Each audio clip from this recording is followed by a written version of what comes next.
Hello friends and welcome to or back to my channel. My name's Haley and today we're going to be talking about all the books I read in June.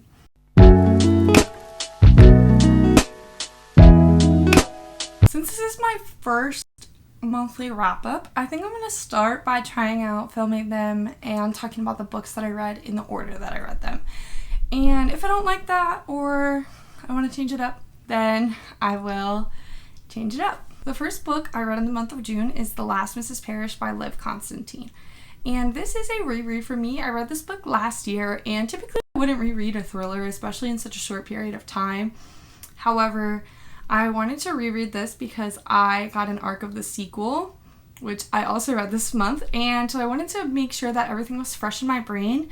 I did originally read this book because I heard that there was another Book Talk book that was very similar, and that's all I'm going to say about that.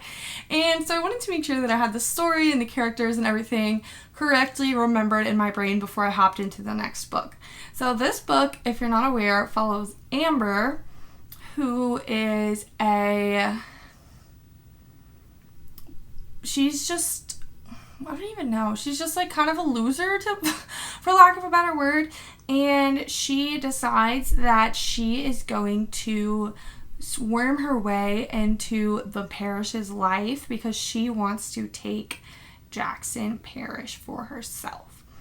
And so we follow Amber as she worms her way into the lives of the Parrishes and becomes friends with Daphne, the wife. And yeah, and it's a thriller, so I'm not going to say much more than that. So this book is really good. I did enjoy this book. I thought the twists were very original. We switched perspectives about halfway through the book. We switched from Amber to Daphne, and I loved that, and I wasn't expecting that. And overall, this book is 4 stars. The next book that I read was The Rom-Commers by Catherine Center. I got an advanced copy of this book from NetGalley. I got an advanced copy of the audiobook. So I did listen to this one, and overall, I did really enjoy this book. This was my first book by this author. And this book follows Emma, and Emma is an aspiring screenwriter. However, she has not been able to fully pursue her dreams because for the last 10 years, she has been taking care of her dad, who was injured in an accident, and he needs a full-time caregiver. And she was doing this while her younger sister was finishing high school and going to college. And the other main character is Charlie, and Charlie is one of the most famous screenwriters in Hollywood. He's written basically every type of movie that there is except a rom-com. And for this deal that he makes, he has to write a rom-com, and the rom-com he writes is utter garbage. And so his manager and Emma's old friend from high school works out a little sneaky deal to get Emma to come out to Hollywood and help Charlie write his screenplay. However, Charlie doesn't know that their friend has brought Emma out there to do that. And so when Emma gets there, Charlie treats her like crap and he refuses to write with her. Obviously, eventually he comes around and they do start to work on the screenplay together. And as they're in the process of writing their screenplay, they begin to fall for each other and the story proceeds from there. Overall, this one was pretty enjoyable. I gave this one 4 stars because Charlie was just a little too obnoxious for my taste, and the choice he made that kind of created the third act conflict, I did not agree with. I don't think that that is a healthy way to deal with what he was going through. And he was kind of just a jerk throughout the whole book, and we do find out why he is the way that he is. Not that it's justification, but I think he does come around enough that it's okay until he does what he does. And if you've read this, you know.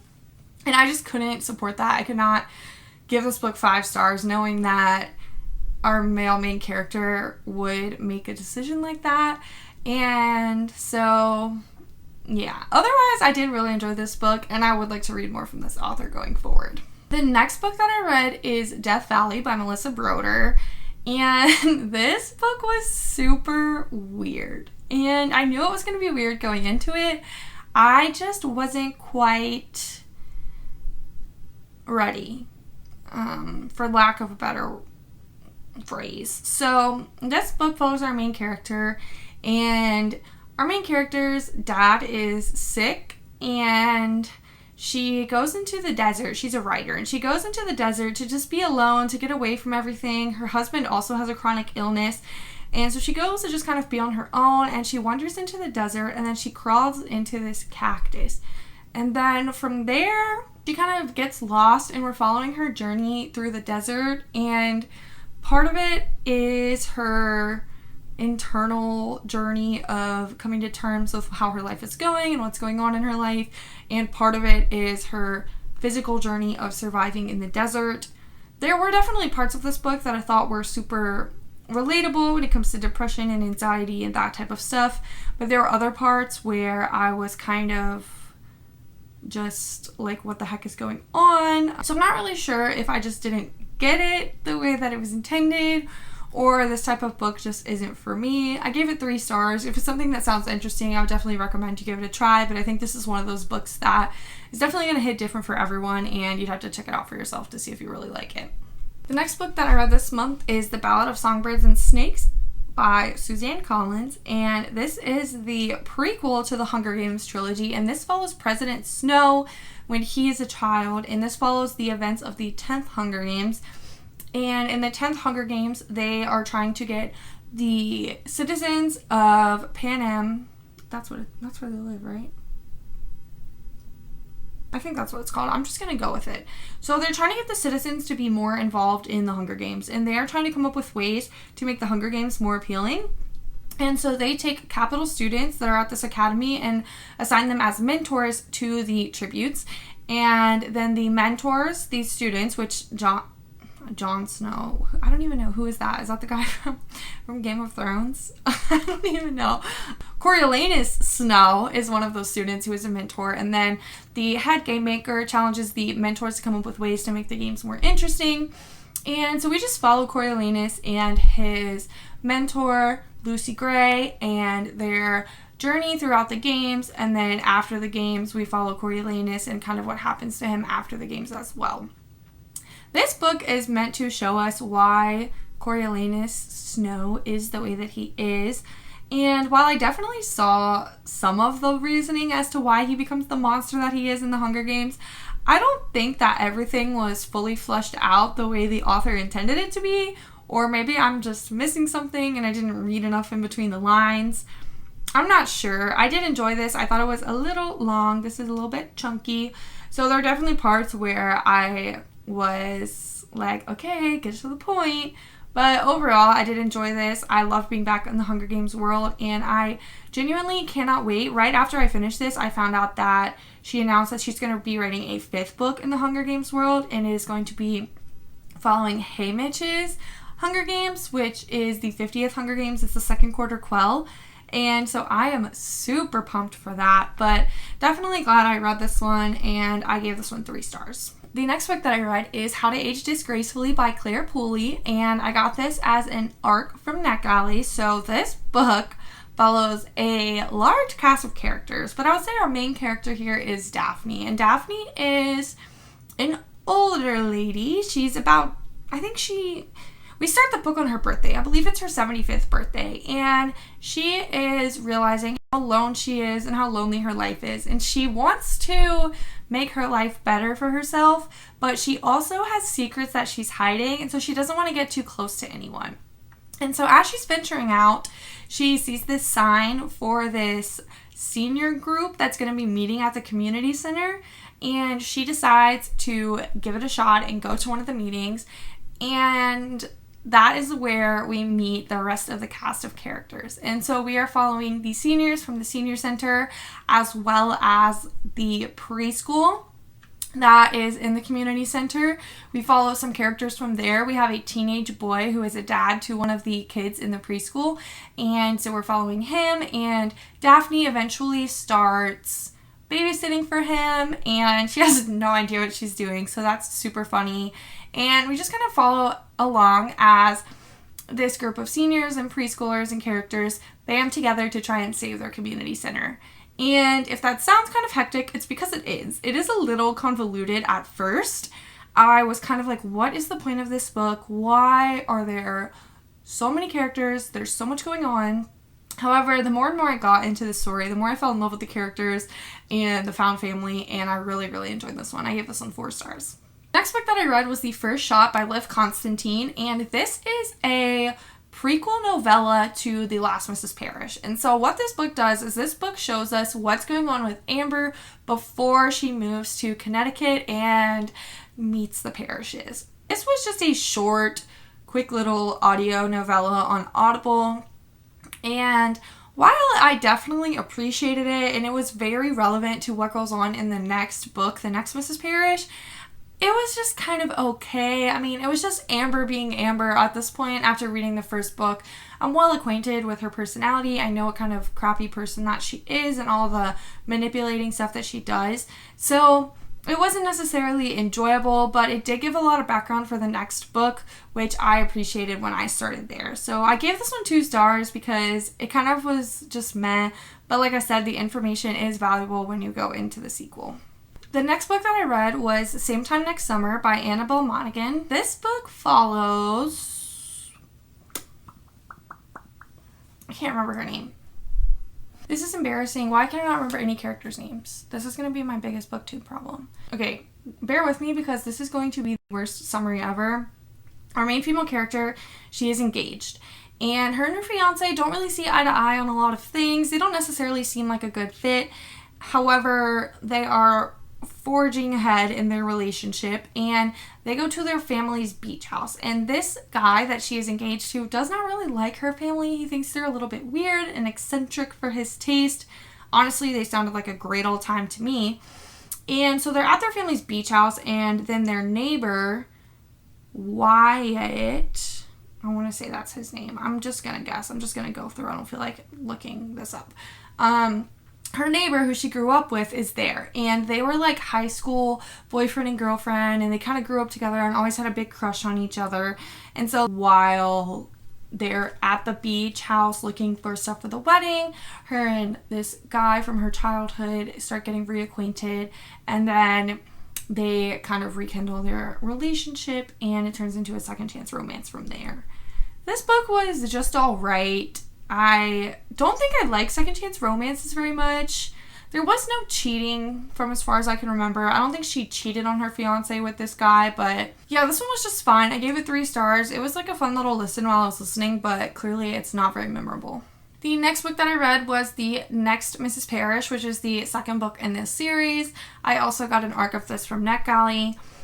This book follows Amber and Daphne after the events of the first book, and in this book we add in a third perspective, which is following Miss Daisy Ann. And Daisy Ann is a character that we get to know in the novella The First Shot.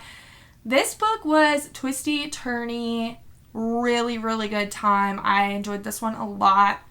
I think that the resolution was fitting for what the characters did and their actions, and I think that everyone had what they deserved, what they had for them, and I really liked this one. I would definitely recommend if you read the first one and you enjoyed it. I gave this one 4 stars. The next book that I read was Honey by Isabel Banta, and this book is I don't want to say historical fiction because it only took place in the late 90s, early 2000s, but I guess technically it can be considered historical. I said contemporary, but nonetheless.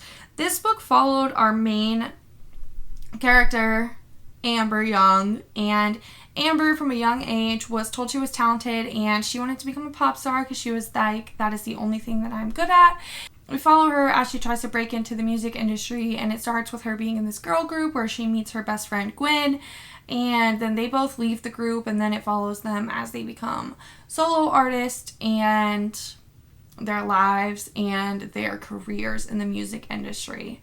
This book was boring. I really did not enjoy this book too much. I thought that all of the plot lines and the characters were just underdeveloped. I kind of just felt the whole time like, what is the point of this story? Why am I reading about this? Why should I care about these characters?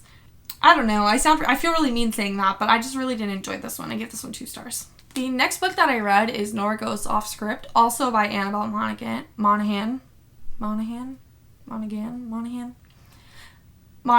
And this book follows Nora, who is a screenwriter, and she typically writes romances for like the Hallmark Channel essentially.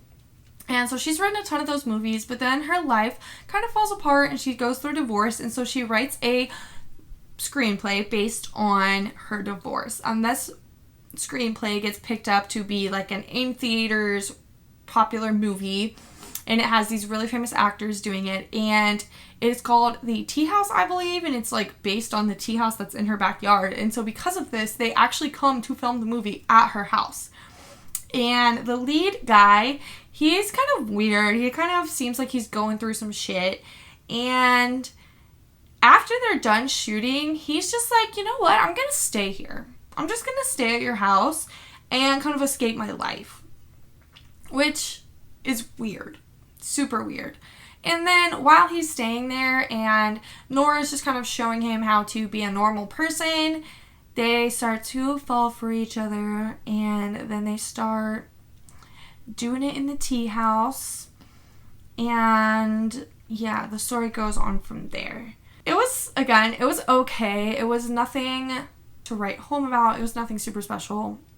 I do want to give this author another try though, because so many people love these books, and I did listen to both of these books on audio in a single day, and so maybe I just was not really enjoying it and taking my time with it. So I do want to read her other book that she just put out and see if I have a different opinion. I mean, if I don't really like that one, I guess maybe this author just isn't for me. But again, both of the books that I read by her this month were just okay, and gave this one 3 stars.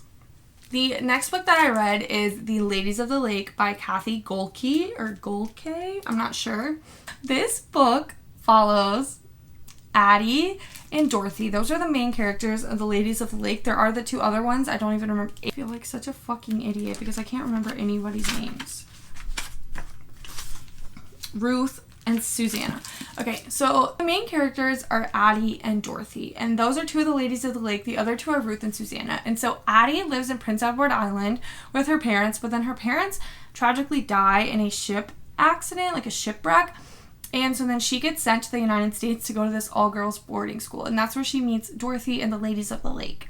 And Dorothy has lived near this boarding school for most of her life, and so we follow them growing up in boarding school, and they are really close with this family, the Myers, and these neighbor boys. They are named...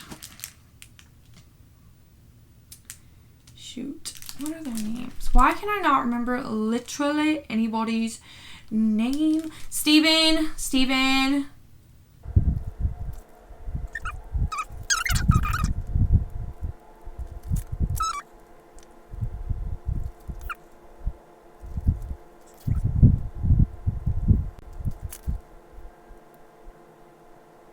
Jonas, for fuck's sake. Okay, Steven and Jonas, who are around the girl's age.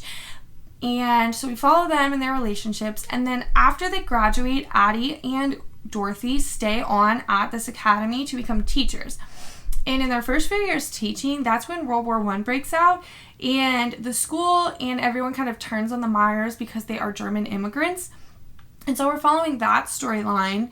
And then we're also following another storyline set like 15, 16 years in the future, where this person named Rosaline Murray's daughter goes to the academy. The daughter is about to graduate and she's valedictorian, and Rosaline Murray doesn't want to go to the graduation because there's some sort of history there, but we don't really know what the history is and why she doesn't want to go. And so we watch as these stories unfold and we figure out the connections between the 2 and see if Rosaline will get to graduation and see what happens with Dorothy and Addie and the Myers boys. Hopefully that didn't sound too convoluted. This book was so fantastic. I absolutely loved this book. I heard of this book because a substitute at my school last year had it, and I just asked her what it was, and she told me, and I was like, oh, that sounds good, and I added it on my Goodreads last year, and I never forgot about it, and I looked for it everywhere, and then when I finally found it at the library, I was so pumped. And so I finally read this one this month, and it was so good, and I think everyone should read it. And if you couldn't tell from all the raving, I gave this book 5 stars. All right, only 3 more. So the next 2 books I read were part of a series. So the first one is The Marlowe Murder Club by Robert Thorogood, and this follows a group of unlikely friends. We have Judith, Bex, and... I forget everyone's name. Susie. See, I was like thinking that, but then the other girl in the previous book was named Susanna, and I was like, no, that's not right. Okay, so Judith, Bex, and Susie, they kind of become the Marlowe Murder Club, and they also work with the local detective, and they are trying to solve a string of murders that happen in Marlowe. And so it starts out with Judith going skinny dipping in the River Thames, and she thinks that she hears her neighbor get shot. And so she calls the police, and they go over there, and they don't see anything, and they're like, he's a quiet man, that's probably not what happened. And that is what happened. And then there's more murders, and they work together, and they try and figure out the case. And this was such a fun time, such a little cozy mystery. I loved these characters, and I had a really good time with this. I gave this one 4 stars. Next, I read Death Comes to Marlowe, which is the second book in the Marlowe Murder Club series. And this book follows the ladies of the Marlowe Murder Club solving their second murder.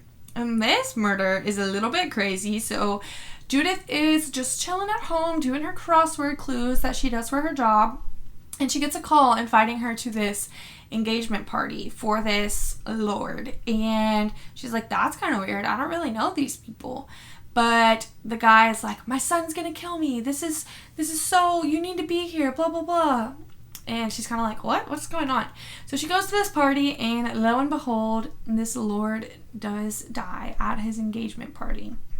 And so the ladies of the Marlowe Murder Club take it upon themselves to investigate. Our female detective, who was in charge in the previous book, gets demoted back down in this book, and so she can't really enlist the help of the women that much.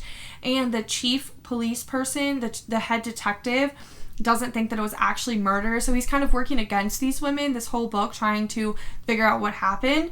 And then I believe there's a second murder, and we just follow them, solve the case. And again, this one was awesome. It was so fun. 4 stars. And then the last book I read this month was November 9 by Colleen Hoover. I'm laughing because that book was so wild. Okay, so we're following...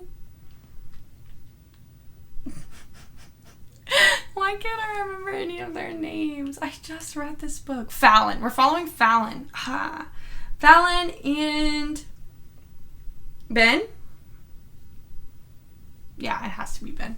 So how the book starts is Fallon is at this restaurant with her father, and she is telling him that she is moving to New York City to pursue acting. And we find out that she was a child actor and that her father is a famous actor, but there was a fire when she was 16 that kind of deformed some of her face and her body from scarring and the 3rd-degree burns. And her father is like, you will never make it as an actor. Why are you even trying? Blah, blah, blah. And so then this guy, Ben, who is in this restaurant, slides into the booth, pretends to be her boyfriend, and kind of tells her father off for her. And after this, they decide that they're going to be boyfriend and girlfriend for the rest of the day until she goes to New York City. And they have so much fun together, they decide that they're going to meet up every year for the next 5 years on this exact day, November 9th. To be boyfriend and girlfriend. And the reason they're doing this is because Fallon's mom told her not to fall in love between the ages of 16 and 23. So at this point they're 18, and so it's 5 years until they turn 23. And so we follow Fallon and Ben as they meet up over the next 5 years every November 9th, and obviously there's going to be some hiccups, some chaos that ensues. And then after the 5 years is up, they kind of want to be in a relationship, but there's some drama that happens. I thought that some of the plot points in this book were extremely icky. I feel like okay, sorry if it moved. It cut out on me right when I was almost done. So I said that I felt like some of the plot points were icky, and then I went into a bunch of spoilers. I'm not going to do that again. We're just going to say that I did not enjoy November 9. I gave it 2 stars, and that was the last book that I read in June. June was a pretty decent reading month. I definitely had some more lower rated books than normal, but there was plenty of books that I did enjoy, and I'm hoping that July I have a lot more books that I love and can't wait to talk to you guys about. So thank you so much for being here. See you guys in the next one. Bye. I love you.